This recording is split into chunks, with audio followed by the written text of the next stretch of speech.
नमः शिवाय। आप सबके अंदर वो परम पिता परमेश्वर की वो आत्मा रूपी दिव्यता को मैं प्रणाम करती हूँ।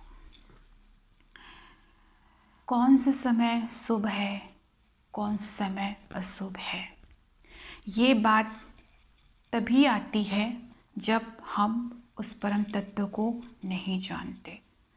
जब हम उस परम तत्व को जान लेते हैं, आपसे अपने आप की स्व की यात्रा कर लेते हैं, अपने आप से ही जुड़ जाते हैं, तो वो भ्रम, कौन सा दिन शुभ है, कौन सा समय अशुभ है, वो भ्रम मिट जाता है।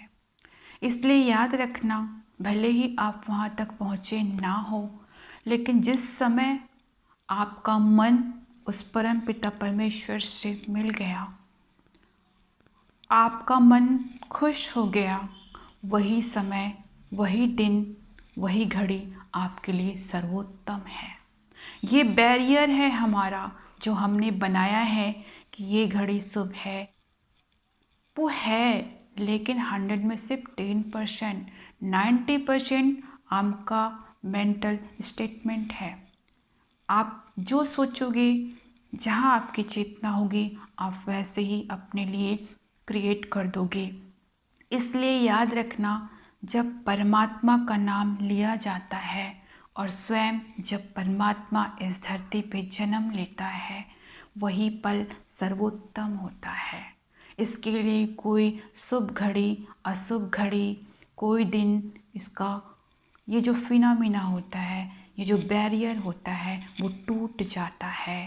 कहने का आशय है कि जब स्वयं परमात्मा के अंश को आप अपने अंदर धारण करते हो, उसको स्थापित करते हो, तो वही पल सर्वोत्तम होता है, वही पल शुभ होता है। और जब कलेक्टिव में परमेश्वर रूपी उस परम तत्व का आप प्राण प्रतिष्ठा करते हो, चाहे कोई मंदिर में करते हो या अपने अंदर धारण करते हो, तो वो और सर्वोत्तम से सर्वोत्तम शुभ अवसर हो जाता है। उससे बड़ा शुभ मुहूर्त कुछ भी नहीं होता। तो ये भ्रामकता से बचो कि इस दिन शुभ है, इस घड़ी शुभ है, ये दिन शुभ है, ये वार शुभ है। नथिंग। ये तब तक है जब आप अज्ञानी हो, अज्ञानी, और ज्ञान प्राप्त कर भी लिया, लेकिन कैसा ज्ञान प्राप्त किया? कोई वेद पढ़ के आपने ज्ञान को प्राप्त किया, लेकिन आपने अपने अंदर से उसको अनुभव नहीं किया, तो भी वो ज्ञान में आप टिक नहीं पाओगे। क्यों? क्योंकि आपके अंदर हमेशा ड्वालिटी होगी, द्वंद्व होगी, आप उस पर पूर्णतः विश्वास नहीं कर पाओगे। हाँ, लेकिन जिस चीज़ को आपने पढ़ा है और उसे आप अपने अंदर से अनुभव करोगे, उस दिन वो उस पर आप कई हजार गुना ट्रस्ट करोगे।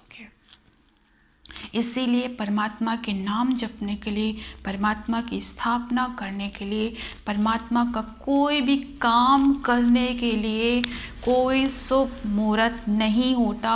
परमात्मा ही स्वयं शुभ मुहूर्त है, परमात्मा का नाम ही शुभ मुहूर्त है। जब चाहो तब करो, भ्रम से बचो, सत्य को जानो। सत्युग की बात करते हो तो सत्य को जानो, अपने अंदर आत्ममंथन करो, बाहर भगो मत, तभी तो सत्यता को जानोगे। अदरवाइज कोई भी आएगा, आपको कुछ भी बता देगा, आप हिल जाओगे और उस ओर भगना चालू कर दोगे। आप ऐसे करके अपने जीवन को व्यर्थ कर दोगे। इसलिए अपने जीवन को व्यर्थ करना बंद कर दो, आत्ममंथन करो, अपनी अंतरात्मा से जुड़ो, पूछो क्या सही है क्या गलत है, आपको स्वयं आंसर मिलेगा। नमः शिवाय।